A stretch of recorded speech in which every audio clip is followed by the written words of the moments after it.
Hello friends, मैं मोहम्मद ज़करिया ख़ान। आप देख रहे हैं tribune-hindi.com। आप देख रहे हैं कि हम एक घर में बैठे हैं। तिरपाल है यहाँ पे, बाजू में इनका घर बन रहा है। फ़िलहाल तिरपाल पे इनका पूरा परिवार रह रहा है।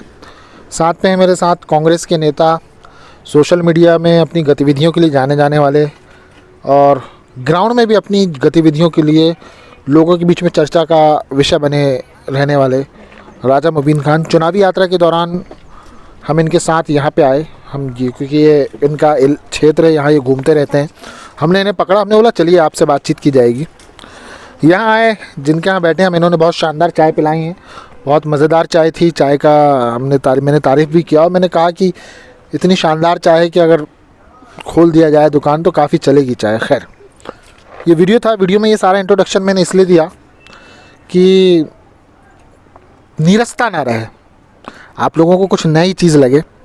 और राजा मुबीन खान साहब मौजूद हैं। पिछली बार जब बैठे थे तो बढ़िया दाढ़ी वाड़ी सेट थी और भी चीज़ें चेंज था। अभी बाल भी सफ़ेद हो गए हैं।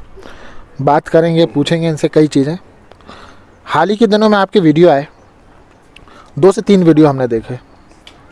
एक वीडियो देखे हमने इसी इलाके में, आप हैंडपम्प खुदवा रहे थे। पेट्रोल पंप निकल गया मेरे मुँह से। हैंडपम्प खुदवा रहे थे आप। पिछले साल इसी इलाके का एक वीडियो आपका काफ़ी वायरल हुआ था, जब पानी यहाँ पे बह रहा था। आप लोगों को दिखाने आए थे कि देखिए क्या गतिविधियाँ हो रही हैं, बारिश के पानी से लोगों के घर के हालात ये। अभी एक वीडियो और आपका वायरल हुआ, जिस इलाके में आप रहते हैं वहीं सामने साइड का आपने बताया, वीडियो वायरल किया, पानी भर रहा था। गतिविधियाँ चालू हैं आपकी और साथ ही एक चर्चा भी चालू है कि आप चुनाव लड़ने वाले हैं, विधानसभा चुनाव की तैयारी में लगे हैं, ऐसा लोगों के बीच में चर्चा है। अभी मैं आपके साथ जब आ रहा था, आप मुझे बढ़िया यहाँ ले आए। यहाँ पे काफ़ी लोग आपके साथ इकट्ठा हुए, आपके साथ हम यहाँ बैठे, मैंने लोगों से बातचीत भी किया। तो क्या वाकई भी चुनाव लड़ने वाले हैं आप? अब देखिए, इतना है कि सबसे पहले तो अभी पार्टी को मजबूत करने का काम चल रहा है। अब चुनाव लड़ना नहीं लड़ना ये तो शीर्ष नेतृत्व का जो भी होगा फैसला उस पर तय होगा। लेकिन जहाँ आप बैठे हैं मैं उसके बारे में बताना चाहता हूँ, क्योंकि मुख्य विषय है ये यहाँ जहाँ हम स्थान पर बैठे हैं।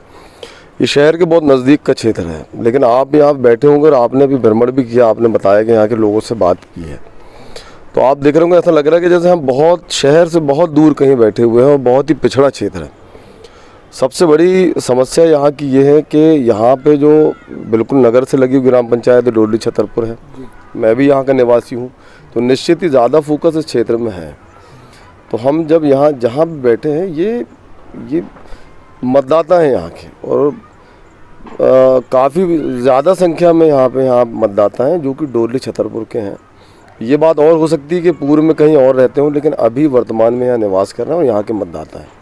तो मेरा तो ये सबसे ज़्यादा शर्मनाक स्थिति ये है कि वोट डालते टाइम पे, चाहे वो पंच से लेके सांसद का चुनाव हो, पंच का हो, सरपंच का हो, विधायक का हो, सांसद का हो, सब सारे के सारे नेता यहाँ आते हैं और किस्म किस्म के वादे करके जाते हैं। और जब काम करने की बारी आती है तो ये नए नए पेज बताते हैं कि आप बड़े झाड़ के जंगल में रह रहे हो या फिर आप इस भूमि में रह रहे हो, ये पंचायत वो पंचायत। तो मेरा कहना है कि क्या सिर्फ वोट लेते तक ही वादे सीमित रहते हैं कि ये एक पहाड़ी क्षेत्र बताया जाता है और ये जंगल की भूमि बताया जाता है वन विभाग की। ये वन विभाग एक अलग चीज़ होती है और बड़े झाड़ का जंगल अलग होता है। बड़े झाड़ का जंगल जो होता है राजस्व का ही होता है, ये फॉरेस्ट का इससे कोई लेना देना नहीं होता। लेकिन यहाँ ऑलरेडी मकान बने हुए हैं, बिजली की व्यवस्था हुई है, चाहे वो टीसी कनेक्शन हो, लेकिन लोग रह तो रहे हैं, मतदाता तो हैं पंचायत के, इस क्षेत्र में निवास तो कर रहे हैं। तो बहुत बिल्कुल विकास हो सकता है, रोड सड़क नाली सब बन सकती है। ये सिर्फ इच्छा शक्ति की बात है कि नेता लोग जो यहाँ से जो जनप्रतिनिधि चुन के जाते हैं उनकी कितनी इच्छा है इनके क्षेत्र में काम करने की, ये डिपेंड करता है। बाकी सब जगह सब कुछ संभव है। सवाल ये उठता है कि यहाँ पे जो 2 पंचायतों का भी एक लफड़ा हमें पता चला कि इस पूरे इलाके में एक जो हिस्सा है वो 2 पंचायतों में बटा हुआ है। सुनने में आया कि दोनों ही पंचायतों के सरपंच भारतीय जनता पार्टी के बड़े ख़ास लोग हैं। सीनियर विधायक मनमोहन राय के बहुत ख़ास लोग हैं। तो क्या विधायक भी बीजेपी से, सरपंच भी बीजेपी के, एक आसिफ खान अस्सू करके हैं और आसिफ जरदारी, और गिरधारी पटेल। दूसरे गिरधारी पटेल, आसिफ जरदारी जो कि आरएसएस के राष्ट्रीय मुस्लिम मंच के जिले के प्रमुख रह चुके हैं, जो आदमी संघ के प्रमुख रह चुके हैं, क्या और जो यहाँ पे गिरधारी पटेल भी भाजपा, क्या ये लोग काम नहीं करवा सकते? बिल्कुल होना चाहिए, वही तो सबसे बड़ी और एक सवाल और, विधायक के खास हैं, विधायक बीजेपी से हैं, सरकार बीजेपी की, चुनाव का समय है, वोट लेना है तो सब आएंगे, सबको वोट चाहिए, मगर जब बात आती है काम करवाने की तो फिर पेच ऐसा है वैसा है, ये सारी चीज़ें। वही बात तो समझ में नहीं आ रही है कि पंच, सरपंच, विधायक, सांसद, मध्य प्रदेश में सरकार और केंद्र में सरकार सब तो बीजेपी की है। उसके बाद क्या दिक्कत है, क्या रोड़ा अटक रहा है, क्यों नहीं हो पा रहे विकास कार्य, उसके बाद भी विपक्ष ही दिखता है लोगों को। तो सबसे बड़ा सवाल तो यही है कि सत्ता में होने के बावजूद और बीजेपी के लोग यहाँ पे सत्ता में हैं, चाहे पंच हो, सरपंच हो, विधायक हो, सांसद हो, सब कुछ, उसके बाद क्या दिक्कत है, हमें खुद समझ में नहीं आ रहा। हम तो खुद उनसे सवाल करना चाहते हैं कि ऐसी क्या दिक्कत आ रही है कि विकास नहीं हो पा रहा है, क्षेत्र में सड़क नाली नहीं बन। नहीं तो जैसा आज आप मुझसे बात कर रहे हैं, आप ऐसा कभी एक क्षेत्र के जनप्रतिनिधि के तौर पे आपने बात की कभी? मैं तो जनप्रतिनिधि नहीं हूँ, एक मैं मतलब चुने हुए जनप्रतिनिधि की बात नहीं कर रहा हूँ, मैं प्रतिनिधि के तौर पे बात कर रहा हूँ, क्षेत्रीय नेता की बात कर रहा हूँ। जब जब समस्या आती है तो आप ये पूरे क्षेत्र के लोग बैठे हैं, कोई मतलब इसमें दो राय नहीं है कि इनके सुख दुख में जितना मेरे से हो सकता है एक छोटे से कार्यकर्ता होने के नाते और क्षेत्र के लोगों के लिए बिल्कुल कोशिश किया है। इससे पहले अभी एक बार यहाँ पे रोड जो निजी भूमि थी किसी की, तो वो मेन रोड थी आने जाने की, पिछले 2 साल पुरानी बात है जी। 2 साल पुरानी बात है, सारे लोग गवाह हैं। मैंने अपने खर्चे से वो पूरी की पूरी रोड जो है वहाँ से लेके लगभग 1 किलोमीटर से अधिक की रोड मैंने वहाँ मशीन से खुद के खर्चे पर उसको बनवाया। तो आज वही रोड काम पड़ रही है। कभी बोर की समस्या होती है, बोर करवाना होता तो भले ही वो विभागीय तौर पे, क्योंकि काम करने की एक इच्छा है मन में, प्रयास करते हैं तो सफलता मिलती है, ये मैं जानता हूँ। तब जबकि मैं विपक्ष में हूँ, माइनॉरिटी से आता हूँ, उसके बाद भी अधिकारी कर्मचारी बिल्कुल सहयोग करते हैं। मेरा वही कहना है कि इच्छा शक्ति मायने रखती है काम करने के लिए। आज जो भी चीज़ें, जो भी छोटी मोटी समस्याएं जिनको हल किया जा सकता है, समस्याओं की वजह क्या हो सकती है आपको क्या लगता है, क्यों मतलब ये समस्याएं सॉल्व करने में चुने हुए लोग ध्यान नहीं देते? ये सबसे बड़ी समस्या तो इच्छा शक्ति, बार बार मैं बोल रहा हूँ कि लोगों की नीयत ठीक नहीं है, लोग काम करना ही नहीं चाहते।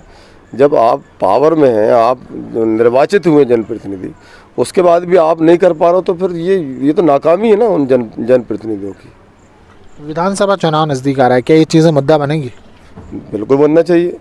और ये तो लोग, आम लोगों को, जो लोग इन चीज़ों का दंश झेल रहे हैं, ये तो वही जानते हैं कि किस तरीके से कीचड़ में आ रहे जा रहे हैं। नल की सुविधा नहीं है, पानी की व्यवस्था नहीं है, लोगों को रोशनी की नहीं मिल पा रही है, लाइटें नहीं हैं, बिजली की समस्या है, सारी समस्याएं तो इन लोगों के साथ में है। उसके बाद अगर ये चुनावी मुद्दा ना बने तो फिर कैसे चलेगा काम? बदलाव तो लाना पड़ेगा ना। आपके हिसाब से इस पूरे इलाके में ऐसी कौन सी चीज़ है जो सबसे ज़्यादा ज़रूरी है सिवनी विधानसभा के इस क्षेत्र में, जो होना चाहिए, बदलाव की जो ज़रूरत है? मूलभूत सुविधाएं कुछ भी नहीं है, सारी मूलभूत सुविधाओं की आवश्यकता है। सड़क, बिजली, पानी, सारी चीज़ें यहाँ के लोगों को पट्टे मिलना चाहिए। भले ही वो राजस्व की बड़े झाड़ के जंगल में हो, लेकिन इनको पट्टे मिलना चाहिए, क्योंकि सबने अपने अपने आशियाने तैयार की, छोटे मोटे ही सही। इनकी आवश्यकता। बात कर रहा था, सारे लोग मजदूर वर्ग से हैं। मैंने लोगों से पूछा तो लोगों ने बताया प्रधानमंत्री आवास के भी घर नहीं है यहाँ पे, ऐसी बहुत सी चीज़ें, सड़क हमने देखे, नाली नहीं, पानी दूर से भर रहे हैं लोग। तो क्या ये जो सारी समस्याएं हैं, इन समस्याओं का एक सूत्री समाधान आप बताइए क्या हो सकता है? इसका एक सूत्री समाधान यही है कि लोग सबसे पहले इनकी जो मूलभूत सुविधाएं हैं उनको ध्यान रखें, पट्टे दिए जाएं, पानी की व्यवस्था की जाए, सड़क की व्यवस्था की जाए। और मैं इतना बोलना चाहता हूँ, जितना गरीब आदमी होता है, जितना छोटा होता है, उसकी डिमांड भी उतनी छोटी होती है। छोटी छोटी सी अगर काम करना चाहे तो छोटी छोटी सी चीज़ें बिल्कुल काम किया जा सकता है। और जो यहाँ की जो पंचायत है, किसी ने बताया कि यहाँ के सरपंच कहते हैं कि ये अवैध है, ज़्यादा कुछ करोगे तो 3 दिन में तोड़वा देंगे। अब तोड़वाने की बात अगर है तो ऐसा कोई व्यक्ति नहीं है कि ये गरीबों के आशियाने इतने आसानी से छीन ले, संभव नहीं है ये सब चीज़ें। बोलने में भले ही बहुत आसान लगता हो किसी को भी, लेकिन ये नामुमकिन बात है, ऐसा हो नहीं सकता। और हम सब इनके साथ खड़े हैं ऐसे समय में। और पंचायत में पर्याप्त पैसा है, पंचायत चाहे तो इस क्षेत्र का विकास कर सकती है। ये थे हमारे साथ इस क्षेत्र के नेता राजा मुबीन खान, बात कर रहे थे हम इनसे। चूँकि क्षेत्रीय बातें कर रहे थे तो क्षेत्रीय मुद्दे थे, इसलिए प्रदेश और देश के मुद्दे पे हमने इधर उधर हम नहीं गए, ताकि बात टॉपिक से भटके ना। फिर कभी इनके से मुलाकात होगी तो और मुद्दों पे बात करेंगे, क्योंकि मुलाकात इनसे होते रहती है। अगर आपको हमारी यह बातचीत पसंद आए तो लाइक करें, शेयर करें। वीडियो पसंद आए तो हमारा चैनल सब्सक्राइब करें। फिर मिलेंगे। जय हिंद, जय भारत। यूट्यूब पर जाएं और टाइप करें TRIBUNEHINDI.com और फिर TribuneHindi.com चैनल को सब्सक्राइब करें। साथ ही बेल आइकॉन भी ज़रूर दबाएं।